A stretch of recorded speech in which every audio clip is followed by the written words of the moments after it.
Ju njohim me edicionin informativ të lajmeve. Kjo është Radio 7.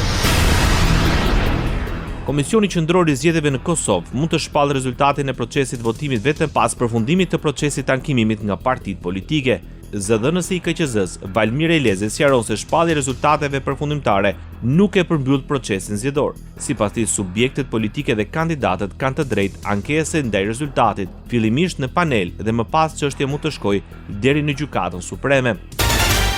Paneli zgjedhor për ankesa dhe parashtresa në Kosovë konfirmon se aktualisht janë 4 ankesa në shqyrtim të partive politike. Të premten, paneli zgjedhor hodhi poshtë si jashtëfateve kërkesën e Partisë Demokratike të Kosovës për shfuqizimin e rreth 20.000 votave të dërguara në vend përmes postës nga Mërgata.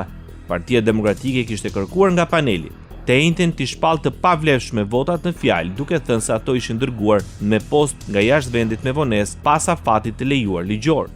Sipas rezultateve paraprake, këto zgjedhje fitoi lëvizja vetëvendosje me 51.11% të votave që japin 57 deputet. Partia e dytë doli Partia Demokratike e Kosovës me 20.19% të votave ose 22 deputet. Lidhja Demokratike e Kosovës fitoi 13.23% ose 15 mandate deputetësh, ndërsa Aleanca për Ardhmërinë e Kosovës fitoi 5% të votave ose 6 deputet. Radio 7, zëri pozitiv i qytetit.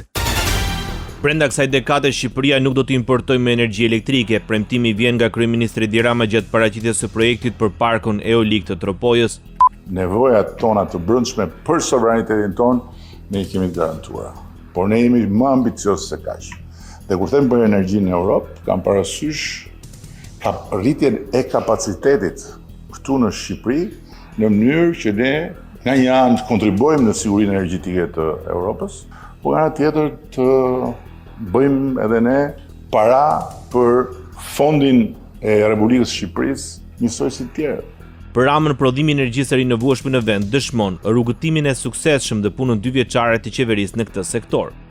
Koha kur Shqipëria duhet dalë në treg për të blerë energji, po shkon drejt fundit dhe ne do të jemi në kategorinë e atyre jo shumë vendeve që gëzojnë pavarësitë plot kur vjen puna tek prodhimi i kësaj lënde vitale për organizmin e një shteti. Dhe kjo si rezultat i investimeve të bëra gjatë gjithë këtyre viteve, po jo thjesht i investimeve, por i një vizioni, i një programi dhe i një përpjekje të përditshme në drejtim e dur nga ana e Ministrisë së Infrastrukturës dhe të Energjisë dhe të gjitha ekipeve. Ishte kryeministri i Shqipërisë Edi Rama.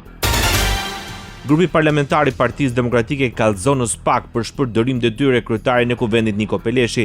Kallëzimi ka ardhur me argumentin se Peleshi bllokon mbledhjen e Këshillit të Mandateve për çështjen e zëvendës kryeministres Belinda Balluku. PD pretendon se Peleshi përmes veprimeve apo mos veprimeve të tij ka penguar drejtësinë të bëjë punën e saj, duke mos i hapur rrugë procesit për heqjen e imunitetit të Ballukut me vendim të SPAK. Në shkresën që Peleshi u ka nisur deputetëve të Partisë Demokratike sqaroi se Këshilli i Mandateve nuk do të mblidhet pa u shprehur gjykata kushtetuese për çështjen e Ballukut dhe se zëvendës kryeministra ka kërkuar 3 javë kohë për të mbrojtur.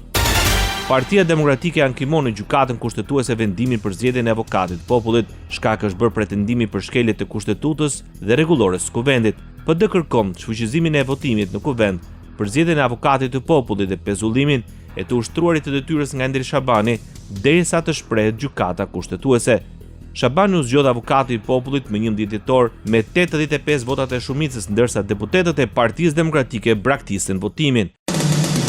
Ndoqët lajmet shkurt në Radio 7, zëri pozitiv i qytetit.